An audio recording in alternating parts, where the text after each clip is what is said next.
প্রিয় ভিউয়ার্স, আবারও চলে আসলাম তোমাদের মাঝে একটি খুশির খবর নিয়ে। টাটা মেমোরিয়াল হাসপাতালে কর্মী নিয়োগ। এই পদের জন্য আবেদন করবেন কিভাবে? শিক্ষাগত যোগ্যতা কি চাওয়া হয়েছে? বয়স ইত্যাদি বিস্তারিত তথ্য কিন্তু এই ভিডিওর মাধ্যমে উল্লেখ করব। তাই ভিডিওটি স্কিপ না করে সম্পূর্ণটি দেখার জন্য অনুরোধ রইল। তার আগে বলব, যে সকল ভিউয়ার্স এখনও পর্যন্ত আমার এই চ্যানেলটি সাবস্ক্রাইব করেননি তাদেরকে বলব, প্লিজ অতি দ্রুত সাবস্ক্রাইব করে দিয়ে আমাদের পাশে থাকুন এবং বন্ধুদের মাঝে শেয়ার করে দিন। চলুন বিস্তারিত তথ্য জেনে নেওয়া যাক। প্রিয় ভিউয়ার্স, এখানে বলা হয়েছে টাটা মেমোরিয়াল সেন্টার রিক্রুটমেন্ট 2024 চাকরি প্রার্থীদের জন্য নতুন একটি খুশির খবর। রাজ্য হাসপাতাল দপ্তরে কর্মী নিয়োগের বিজ্ঞপ্তি প্রকাশিত হলো। যেসব প্রার্থীরা মোটা বেতনে চাকরি খোঁজ করছেন তাদের জন্য খুবই সুখবর। যেসব চাকরি প্রার্থীদের ছোটবেলা থেকে স্বপ্ন নার্স হওয়া, তাদের জন্য সুবর্ণ সুযোগ। এখানে ইচ্ছুক প্রার্থীরা আবেদনকারীদের কোনো রকম পরীক্ষা ছাড়াই কিন্তু তোমাদেরকে নিয়োগ করা হবে। কেবলমাত্র ইন্টারভিউর মাধ্যমে কিন্তু তোমাদেরকে নিয়োগ করা হবে। আবেদন পদ্ধতি কী হবে, বয়সসীমা কী থাকছে, মাসিক বেতন কত হবে ইত্যাদি সমস্ত বিস্তারিত তথ্য কিন্তু আজকের এই ভিডিওর মাধ্যমে উল্লেখ করব। তাই ভিডিওটি স্কিপ না করে সম্পূর্ণটি দেখার জন্য অনুরোধ রইল। প্রিয় ভিউয়ার্স, এখানে নিয়োগ সংস্থা বলা হয়েছে হোমি ভাবা ক্যান্সার হাসপাতাল। পদের নাম কিন্তু কোঅর্ডিনেটর ক্লিনিক্যাল নার্স। তাহলে তোমাদের নিয়োগ সংস্থা কিন্তু বলা হয়েছে হোমি ভাবা ক্যান্সার হাসপাতাল। পদের নাম কিন্তু কোঅর্ডিনেটর ক্লিনিক্যাল নার্স। মোট শূন্যপদ নিচে উল্লেখ করা আছে। আবেদনের মাধ্যম কিন্তু ইন্টারভিউ।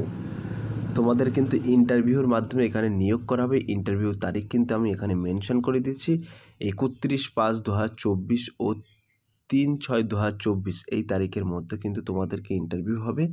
আমি ডেসক্রিপশন বক্সে লিঙ্ক দিয়ে দেবো, সেই লিঙ্কে ক্লিক করে কিন্তু সরাসরি তোমরা A to Z বিস্তারিত তথ্য কিন্তু জেনে নিতে পারবেন এবং কোন ঠিকানায় ইন্টারভিউ হবে ইত্যাদি সমস্ত ডিটেলস কিন্তু আমি ডেসক্রিপশন বক্সে লিঙ্ক দিয়ে দেবো। ওই লিঙ্কে ক্লিক করে সরাসরি সব কিছু জেনে নিতে পারবেন। আমি মেন টপিকগুলো তোমাদের মাঝে তুলে ধরছি। পদের নাম ও শূন্য পদ এখানে বলা হয়েছে। প্রিয় ভিউয়ার্স, এখানে যে পদগুলি নিয়োগ করা হবে সেই পদগুলির নাম হলো senior project coordinator clinical nurse. এই পদে কিন্তু তোমাদেরকে নিয়োগ করা হবে। বয়সসীমা এখানে কি বলছে? প্রিয় ভিউয়ার্স, এখানে কিন্তু বয়সসীমা তোমাদেরকে তেমনটা কিছু বলা হয়নি এবং অফিসিয়াল বিজ্ঞপ্তিতে কিন্তু জানায়নি। তোমরা সরাসরি অফিসিয়াল বিজ্ঞপ্তিটি ডাউনলোড করে কিন্তু টোটাল যাবতীয় তথ্য কিন্তু জেনে নিতে পারবেন। এখানে মাসিক বেতন কিন্তু বলা হয়েছে এই পদগুলি যাচাইকরণের পর নিযুক্ত প্রার্থীদের প্রতি মাসে পারিশ্রমিক হিসেবে সর্বনিম্ন 23,000 টাকা থেকে সর্বোচ্চ 50,000 টাকার মধ্যে দেওয়া হবে। সো প্রিয় ভিউয়ার্স, এই পদে যদি তোমরা চাকরি পেয়ে যাও তাহলে কিন্তু তোমাদেরকে 23,000 টাকা থেকে সর্বোচ্চ 50,000 টাকা মাসিক অর্থ প্রদান করা হবে। এবার আমরা চলে যাব শিক্ষাগত যোগ্যতা। শিক্ষাগত যোগ্যতা এখানে কী চাওয়া হয়েছে? যে সকল ইচ্ছুক প্রার্থীরা এই পদগুলিতে আবেদন করবেন ভাবছেন তাদের উদ্দেশ্যে বলা হচ্ছে, সিনিয়র প্রজেক্ট কোঅর্ডিনেটর পদে আবেদন করার জন্য প্রার্থীদের স্বীকৃতি কোনো প্রতিষ্ঠান থেকে স্নাতকোত্তর ডিগ্রি এবং ক্লিনিক্যাল নার্স পদে আবেদনের জন্য BSc nursing diploma general nursing degree অর্জন করতে হবে।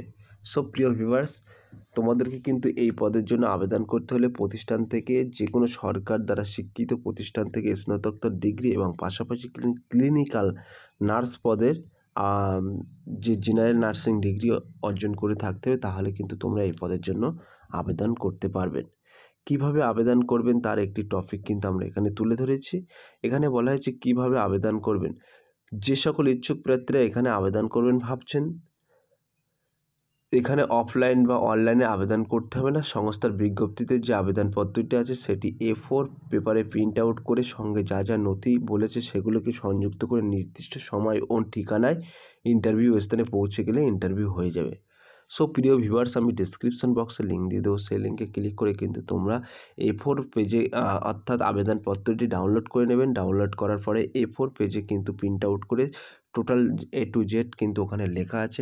নিচে ডিক্লারেশন দেওয়া আছে কি কি ওই পেপারের সাথে অ্যাটাচড করতে হবে, যেমন তোমার শিক্ষাগত যোগ্যতা, আবেদনপত্রে কিন্তু পুরো ফুল হাতে কলমে কিন্তু ফিল আপ করতে হবে ইত্যাদি সমস্ত বিস্তারিত তথ্য কিন্তু ওখানে ডিক্লারেশনে লেখা আছে। তো তোমরা একটু ডিক্লারেশনটা ভালো করে দেখে নিও। এখানে সিলেকশন প্রসেস অর্থাৎ নিয়োগ প্রক্রিয়া কি বলা হয়েছে, এখানে বলা হয়েছে উল্লেখিত পদে আবেদনকারী ইচ্ছুক প্রার্থীদের লিখিত পরীক্ষা নেওয়া হবে না। আবেদনপত্র সব প্রয়োজন ডকুমেন্টসগুলি সঠিকভাবে থাকলে এই প্রার্থীদের ইন্টারভিউ নেওয়া হবে। ইন্টারভিউতে উত্তীর্ণ প্রার্থীদের এই পদগুলিতে নিযুক্ত করা হবে। এই মাধ্যমে সহযোগে সঠিক ও যোগ্য প্রার্থীদের এখানে নিয়োগ প্রদান করা হবে। সো প্রিয় ভিউয়ার্স, এখানে কিন্তু তোমাদেরকে কোনো লিখিত পরীক্ষা নেওয়া হচ্ছে না। লিখিত পরীক্ষা ছাড়াই কিন্তু তোমাদেরকে নিয়োগ করা হচ্ছে কেবলমাত্র ইন্টারভিউর মাধ্যমে। আমি গুরুত্বপূর্ণ তারিখ এখানে মেনশন করে দিয়েছি। আমি কিন্তু আগেই বলে দিচ্ছি ইন্টারভিউর তারিখ এখনও বলে দিচ্ছি। ইন্টারভিউর তারিখ কিন্তু 31/5/2024 ও 30/6/2024 এই তারিখের মধ্যে কিন্তু ইন্টারভিউ সম্পূর্ণ হবে। এবং অফিসিয়াল ওয়েবসাইট আমি এখানে মেনশন করে দিয়েছি। তোমরা প্রয়োজন হলে গুগল ক্রোম বা ব্রাউজারে গিয়ে কিন্তু সরাসরি এই ওয়েবসাইটের মধ্যে প্রবেশ করে A to Z বিস্তারিত তথ্য জেনে নিতে পারবেন। আমি মেন টপিকগুলো কিন্তু তোমাদের মাঝে তুলে ধরেছি। সো প্রিয় ভিউয়ার্স, এই ছিল তোমাদের জন্য একটি খুশির খবর। যদি ভিডিওটি ভালো লেগে থাকে প্লিজ লাইক, কমেন্ট এবং শেয়ার করে দিন বন্ধুদের মাঝে। ফিরে আসছে আগামী দিনে তোমাদের জন্য নতুন একটি টপিক ভিডিও নিয়ে।